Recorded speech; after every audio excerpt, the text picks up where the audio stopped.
Hello everyone. In this video lecture, we're going to discuss three key aspects of Doris Lessing's Through the Tunnel. We're going to start with an introduction of pretty much the most simplistic and straightforward literary device, plot. Then we'll discuss the use of plot as a literary device. We're going to take a look at the concluding lines, and I have some discussion questions for you analyzing the story that will build on the material that we've developed in class. Lastly, we'll introduce another literary device, allegory, and explore the ways in which this story can be read as an allegory. First of all, plot can be defined as an account of the action and all the motivations and connections that lie behind the action in literary work. A story is never simply a series of actions that take place in succession. So, the king died and then the queen died is not a story. It's a series of events that occurred.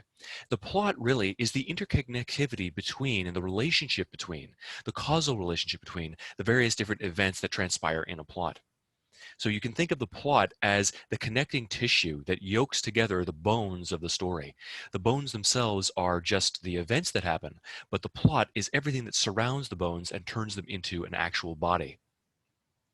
The basic structure with which you might be familiar for a plot would be the introduction or exposition. So in the exposition, the plot of the story, the premise of the story is established. Major characters are introduced, the premise of the story is described, the setting is established.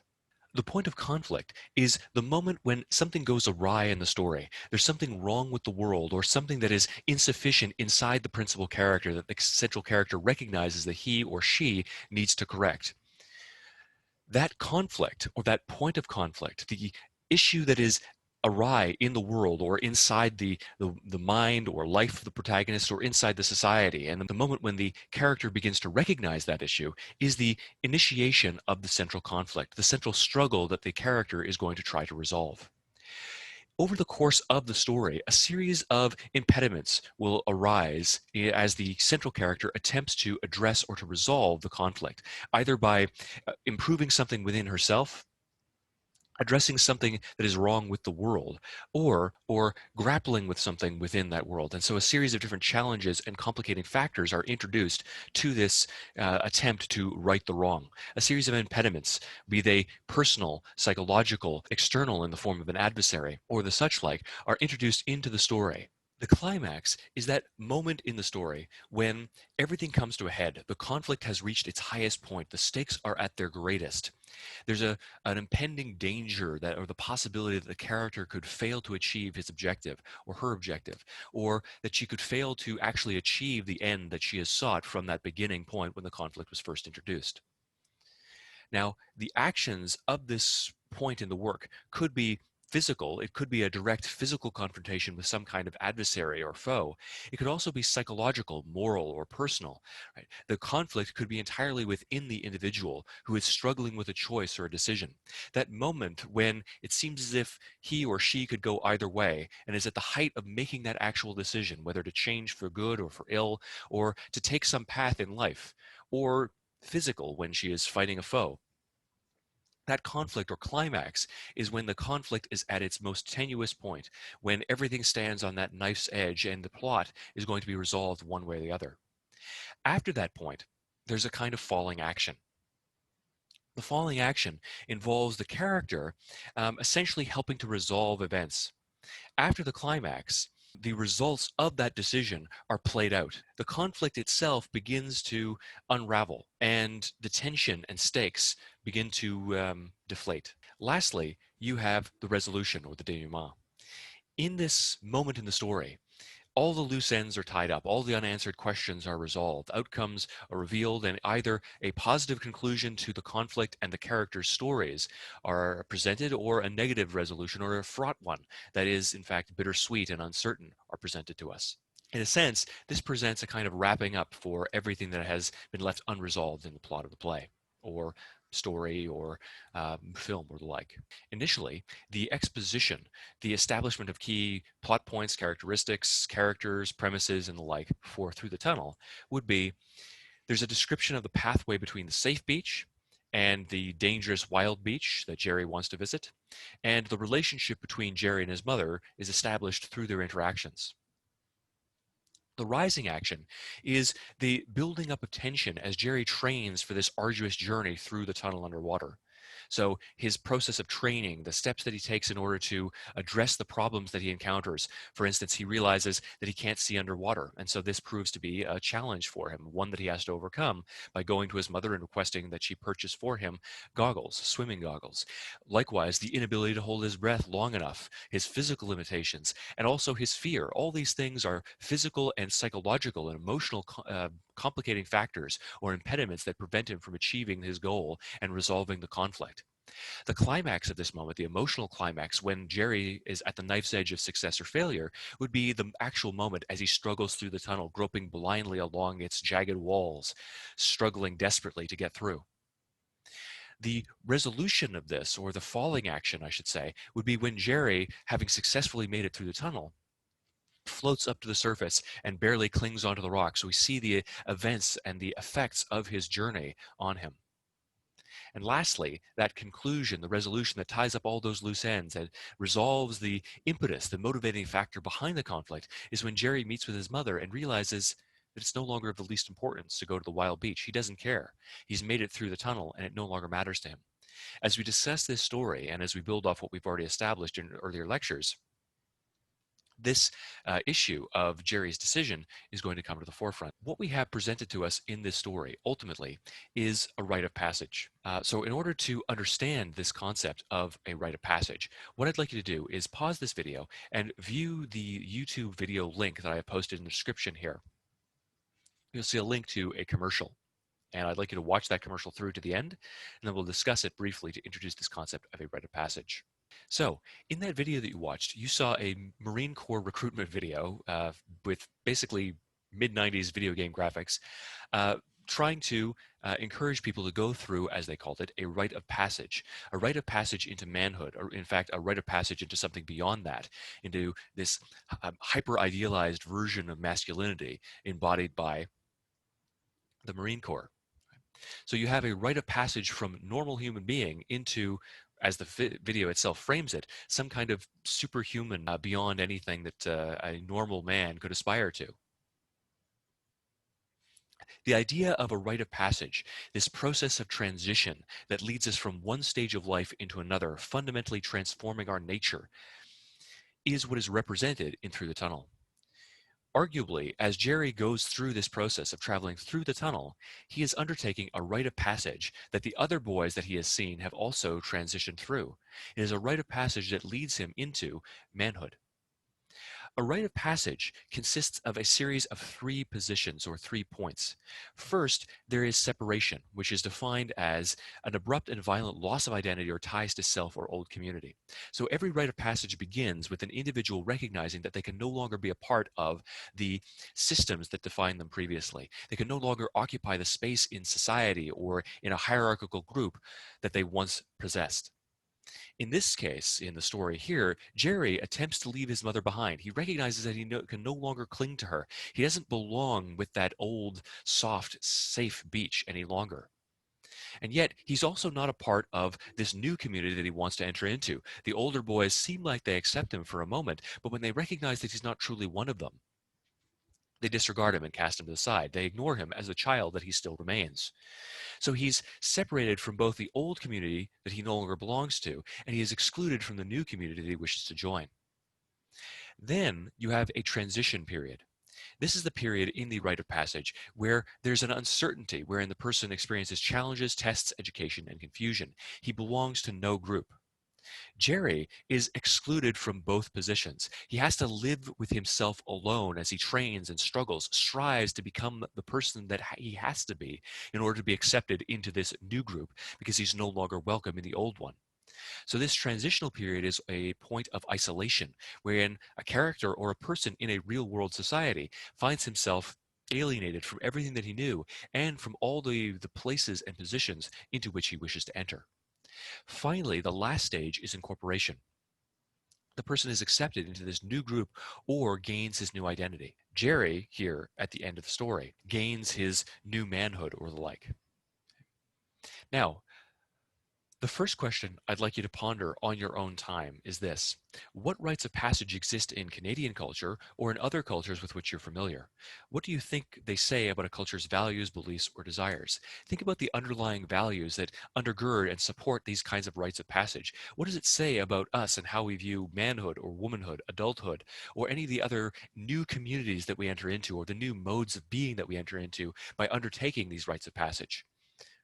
Pause the video, think about that for a little while, and then when you're done, come back and resume this video. Okay, the next question that I'd like to ask you pertains to Jerry. At the end of the story, it seems as if Jerry has reached a point of satisfaction and contentment with himself. Because at that point, in the final lines of the story, Jerry says, after he's gone through the tunnel, that it's no longer of the least importance to go to the bay. And my question for you is why?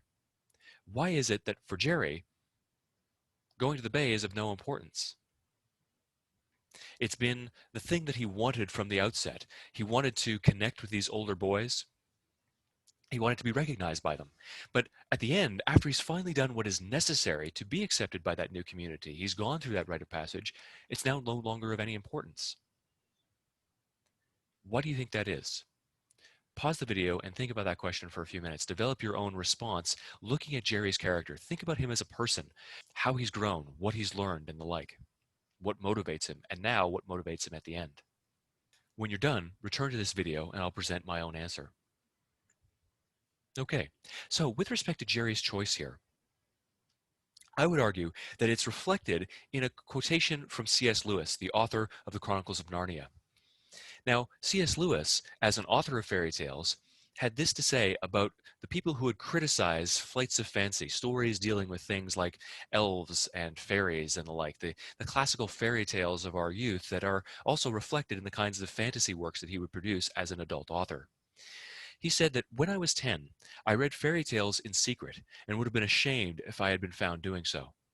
Now that I am 50, I read them openly. When I became a man, I put away childish things, including the fear of childishness and the desire to be very grown up. So one of the impetuses behind most of our decisions in childhood and in adolescence is this desire to appear adult, to appear grown up, to achieve adulthood. It's actually a mark of infantile perceptions of the world to want to be adult, to set aside all these things that we believe are childish and might be embarrassing if someone could see us indulging in something like this. For example, my own father recalls that when he was a boy, he would always try to hide the fact that he read comic books because it was juvenile. He wanted to appear adult. Here, Jerry, I would argue, has had the same experience. His desperate desire to be accepted by this community of men, the community of adults that he perceives to be so much greater than he is in fact a sign of his own adolescent preoccupation with appearing mature. By the end of the story, he has actually truly maturated into an adult, or he at least has begun to adopt an adult perspective on the world where he doesn't need external validation. Instead, merely the recognition in his own mind that he's accomplished this momentous task, that he has set his mind to, that he has applied all of his physical and mental, psychological effort to obtaining, has in fact allowed him to embrace himself as an adult, and he no longer needs that external community of men, as he puts it, to recognize him. That in and of itself is a mark of his transition into adulthood. Now, in our interactive lesson, you may recall that we discussed the way in which these two beaches symbolize manhood or adulthood. We're using the gender term manhood because we're actually talking about Jerry here, and the story is framing this transition into adulthood in explicitly masculine terms. We discussed the way in which these two beaches represent childhood and adulthood, respectively. So the soft, safe beach, which promises maternal connection and that is so familiar to the young Jerry, is a symbolic representation of childhood itself. The rough beach, filled with beauties and dangers that Jerry could never even comprehend as a child, is a reflection of the complexities and also the wonders of adult life. What we have then in this story is a kind of allegory. An allegory, or an allegorical story, is a tale in which the setting, characters, or actions can be interpreted in two ways. First, they can be taken literally, or they might be operate on an abstract level of meaning, generally moral, religious, or political. Everything inside the story could be symbolic. It could be allegorical. It's a representation of something within the real world that correlates or is paralleled piece by piece, part by part. So normally in a story, we have a symbol, and that symbol represents something else. In an allegory, however, there's a complex interweaving of multiple symbols such that everything in the story represents something else. So there's a kind of one-to-one parallel between everything that happens in the story and something else within the real world. Examples of this kind of thing, of an allegory, would be the Fairy Queen. In the Fairy Queen, the female knight Britomart is an allegorical representation of chastity. All of her battles, all of her weapons, everything that she does is in fact an allegorical commentary on the nature of chastity, right? Sexual purity, let's say. So, for instance, all the figures that she meets and that she fights are things like, in their names, Malacasta. So, Malacasta literally means bad chastity. Some of the other figures that she meets are the literal embodiments, by way of their names, of things like lustful gazes or desire. So the story of her combat and the weapons that she uses, like this shield that represents the purity of her body, and the lance that seems phallic but is in fact this actual extension of that chastity. All of these things are allegorical representations of chastity and its function in the world, and how these weapons of chastity defend the woman against the predations of malacasta, or bad chastity, or all these other different things in the world, like lustful gazes.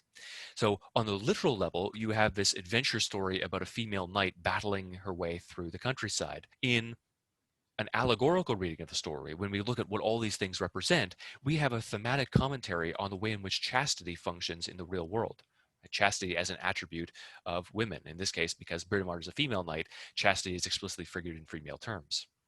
Likewise, the novel Animal Farm. In Animal Farm, the horse Boxer represents the Russian working class, and all the pigs who work on this farm after having taken it over. It's kind of fanciful story, obviously, where you have the pigs staging a revolt, using the other farm animals as their laborers against the farmer, and then become just as bad as the old farmers who mistreated them.